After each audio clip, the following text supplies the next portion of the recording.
जय श्री कृष्णा। आज हम वैकुंठ चतुर्दशी की कहानी और किसकी पूजा की जाती है वो सब जानेंगे। जय विष्णु भगवान की जय। कार्तिक मास के शुक्ल पक्ष की चतुर्दशी को वैकुंठ चतुर्दशी कहा जाता है। इस दिन भगवान विष्णु और शिव दोनों का विधि विधान से पूजा करनी चाहिए। एक ये मात्र दिन है, हरिहर के साथ में पूजा होती है। इन हरिहर के साथ माता पार्वती और माता लक्ष्मी की भी पूजा करनी चाहिए।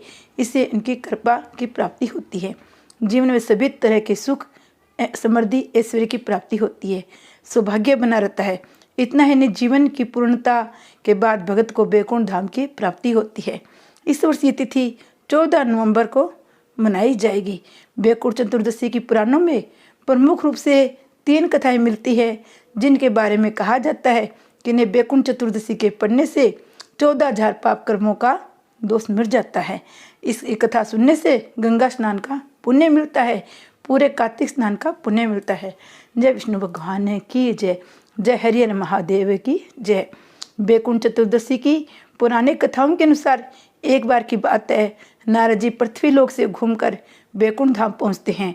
भगवान विष्णु उन्हें आदरपूर्वक बिठाते हैं। प्रश्न होकर उनके आने का कारण पूछते हैं।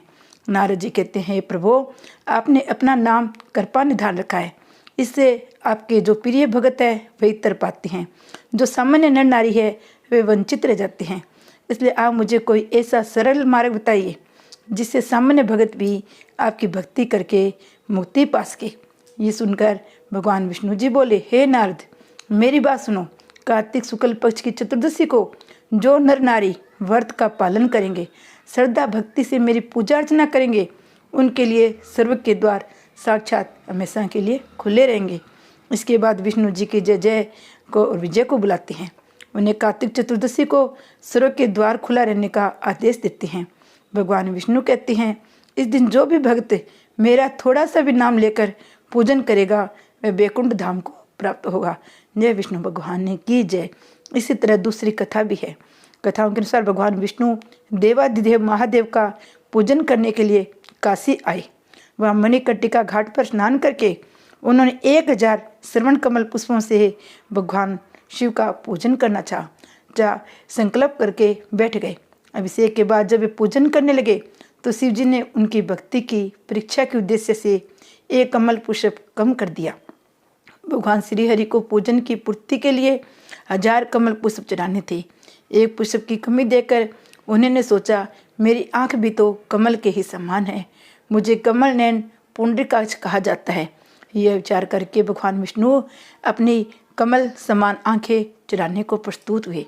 विष्णु जी की इस अगाध भक्ति से प्रसन्न होकर देवाधिदेव महादेव प्रकट होकर बोले, हे विष्णु, तुम्हारे समान संसार में दूसरा कोई मेरा भक्त नहीं है। आज की ये कार्तिक शुक्ल चतुर्दशी वैकुंठ चतुर्दशी कहलाएगी।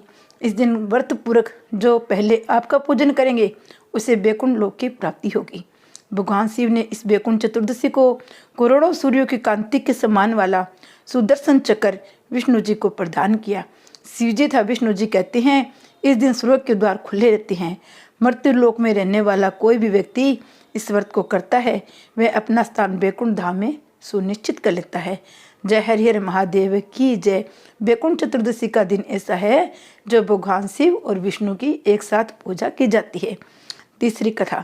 धनेश्वर नामक एक ब्राह्मण था जो बहुत बुरे काम करता था। उसके ऊपर कई पाप थे। एक दिन वो गोदावरी नदी में स्नान के लिए गया। उस दिन वैकुंठ चतुर्दशी थी। कई भक्तजन उस दिन पूजा अर्चना कर गोदावरी घाट पर आए थे। उस भीड़ में धनेश्वर भी उन सभी के साथ था। इस प्रकार उन श्रद्धालुओं के सप्रत से वे उनकी मृत्यु हो गई और वे पुण्य को प्राप्त हुआ। उसे यमराज लेकर नरक में भेज दिया गया। तो विष्णु भगवान ने कहा, ये भूत पापी है, इससे वैकुंठ चतुर्दशी के दिन गोदावरी स्नान किया है। श्रद्धालुओं के पुण्य के कारण इसके सभी पाप नष्ट हो गए, इसलिए इसे वैकुंठ धाम मिलेगा। अतः धनेश्वर को वैकुंठ धाम की प्राप्ति हुई।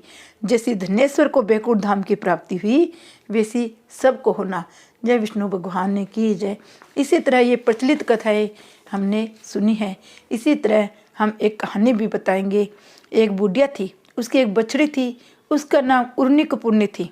कार्तिक के महीने में बुढ़िया पुष्कर नहाने निकली तो पड़ोसी ने कहा, मेरी उर्नी कपूर्नी को चारा डालना, पानी का कुंडा भरकर उनके पास रख देना।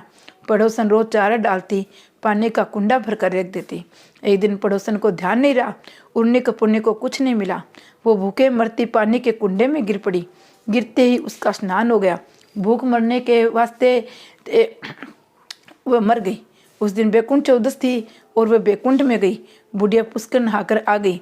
पड़ोसन से पूछने लगी, मेरी उर्नी कपूर्नी कहाँ है? पड़ोसन बोली, वो तो मर गई। बुढ़िया ने पूछा, उसने कितनी काती नहाई? पड़ोसन बोले, ज़्यादा तो नहीं, सिर्फ एक बैकुंठ चौदस नहाई। बैकुंठ चौदस के पुण्य से उर्नी कपूर्नी ने अगले जन्म में राजा के घर में जन्म लिया। इसलिए महीना भर नहीं नहा सके तो चौदस को जरूर स्नान करना चाहिए, व्रत करना चाहिए। उर्नी कपूर्नी को गति मिली, वैसी सबको मिले। खोटी को खरी, अधूरी को परी। अपने जयपुरी कार्तिक ने नहाई हो तो बैकुंठ चतुर्दशी दिन और देव दिवाली के दिन 2 दिन पूजा करने से सारी कार्तिक नहाई का फल मिलता है। जय विष्णु भगवान की जय हो।